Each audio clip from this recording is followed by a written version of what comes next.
আজ জানবো যে পৃথিবী একমাত্র কেন বাসযোগ্য গ্রহ, অর্থাৎ পৃথিবীকে কেন বাসযোগ্য গ্রহ বলা হয়, এই কারণগুলো আজকে জানবো।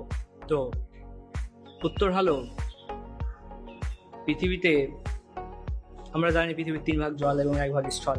স্থলভাগের মধ্যে রয়েছে বিভিন্ন মহাদেশগুলি এবং জলভাগের মধ্যে রয়েছে বিভিন্ন মহাসাগরগুলিকে আমরা জানতে পারছি যে এই দুটির মাধ্যমে প্যানথালাসা এবং প্যানজিয়া এই দুটি বিভাগের মাধ্যমে এই পৃথিবীকে বিভিন্ন পূর্বে ছিল, কিন্তু বর্তমান সময়ে এটি বিভক্ত হয়ে বিভিন্ন দেশ এবং মহাদেশ তৈরি হয়েছে।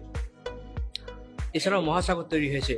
তো এই মহাসাগর এবং মহাদেশগুলি অনেক ক্ষেত্রেই বিভিন্ন মহাদেশগুলিতে মানুষের বসবাস এবং মহাসাগরগুলো জলের অস্তিত্ব রয়েছে।